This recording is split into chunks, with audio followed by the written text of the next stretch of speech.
Good morning. Thank you so much for getting me to this wonderful place of Bilbao. I'm very, very pleased to be here tonight, this morning. The title of my talk is Searching for Truth and Finding Trouble, which is a very nice coincidence because it's the subtitle of a book that I published a while ago, and which is basically my memoir, the story of my life. And by complete coincidence, it's been translated into Spanish and you can buy it outside. So I only have 10 minutes time, and a whole life in 10 minutes is an impossibility, so I will cut it short. I will pick out just one or two things. I will leave out almost everything you see here. Perhaps important to mention that after I have studied medicine, my first post was in a homeopathic hospital. So I am a homeopath. Then I did some basic research, did all sorts of other things, became head of department in Vienna, in Austria. And I had a very exciting time in Vienna. You have to buy the book if you want to read it. So exciting that I thought I better go to England. And I took over the chair, the first chair of complementary medicine in the UK and probably in the world, to research alternative medicine. And that's what I'm very briefly talking about today. I created a team of researchers, multidisciplinary. There were doctors, nurses, psychologists, pharmacologists, etc. Very international as well, Chinese, African, all over the world. And we tried to apply science to the field of alternative medicine. We published a lot of research, over 1,000 papers, plenty of books. We got awards, we organized conferences, we gave lots of lectures like the one I'm giving today. This is a list of treatments that we did research, many of which you will have never heard of and you don't ever want to hear about. Today, I'm picking out just one of them, homeopathy.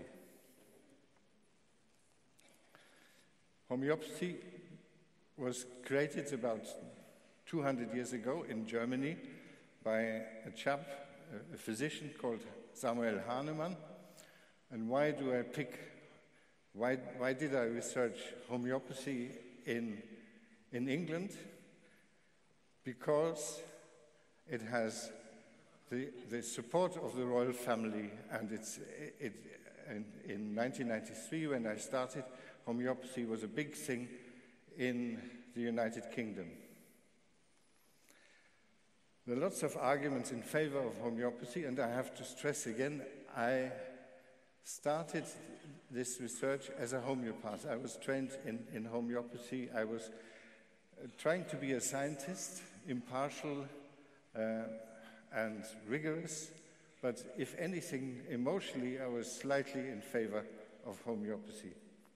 So the arguments are that homeopathy has stood the test of time. It's 200 years old, it's popular, it's approved by lots of important institutions, it's effective, it's safe, it's inexpensive, it's holistic, and it's natural.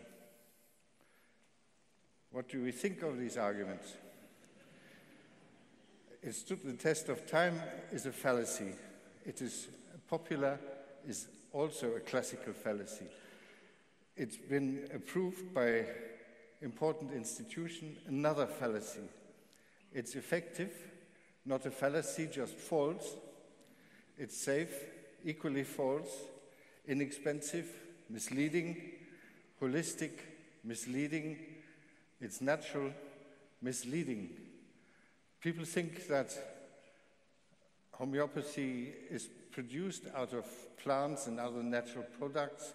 If I tell you that one homeopathic remedy is called Berlin Wall, you very quickly realize that it's not necessarily natural. So what is homeopathy? It's basically founded on two principles. The first one, like cures like.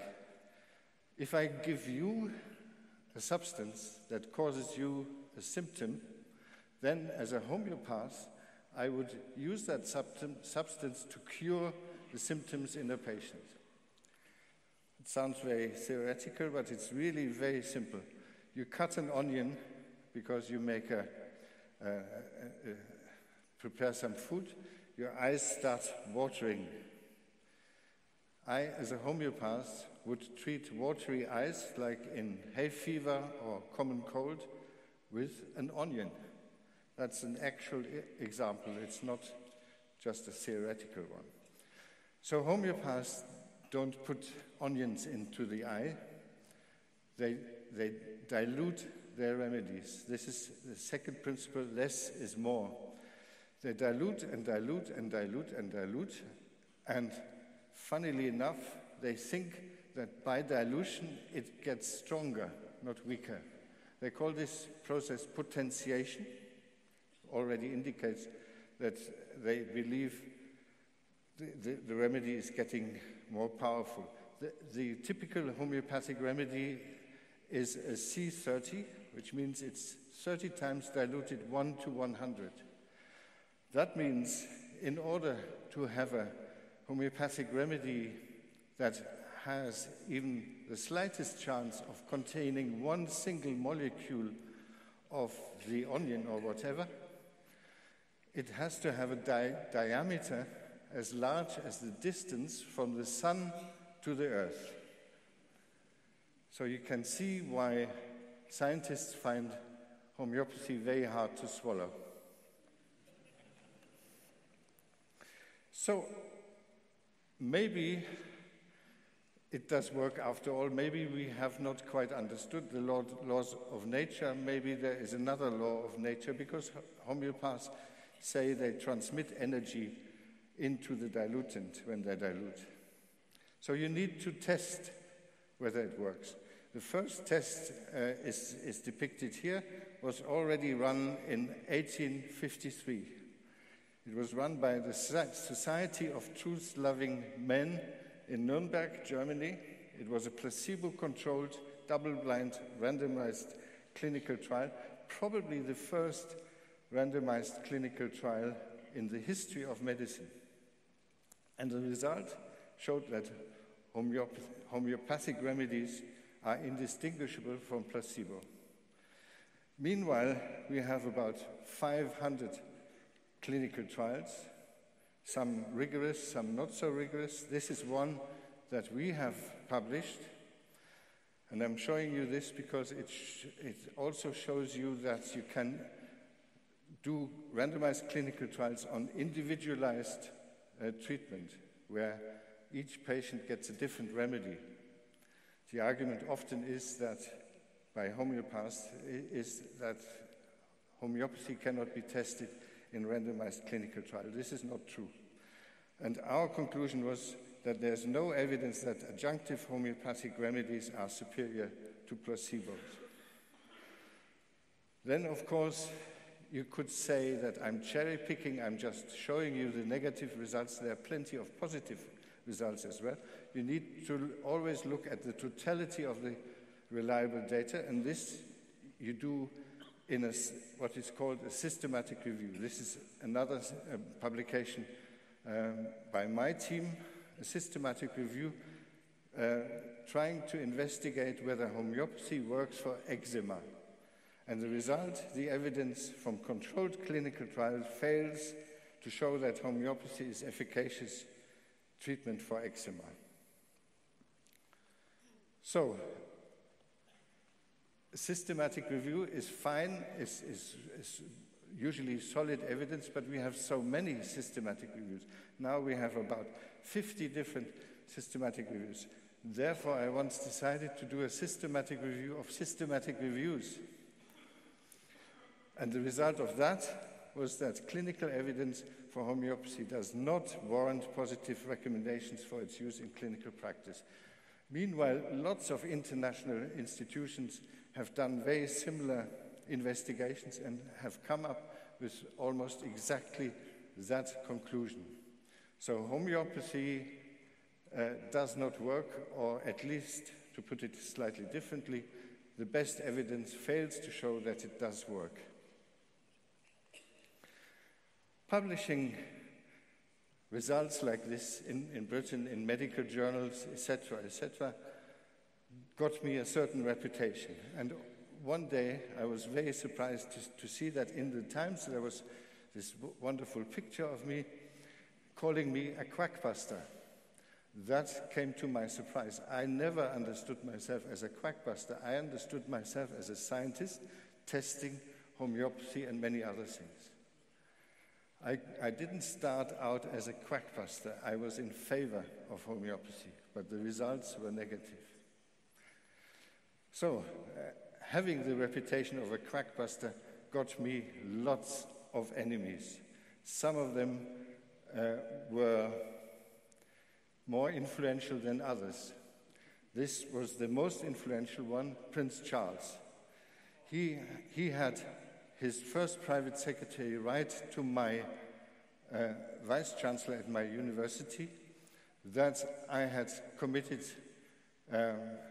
certain crimes, if you so wish, that I had broken confidentiality and that I should be investigated. What did my university do? They should protect me against allegations. No, they didn't. They investigated me for 13 months, and I had to take lawyers against my own institution, etc., etc. In the course of these 13 months, everything broke down. My staff was dismissed, my money dried up, nothing was functioning anymore. We were even prevented from applying for grants to do further research. So, the end was near.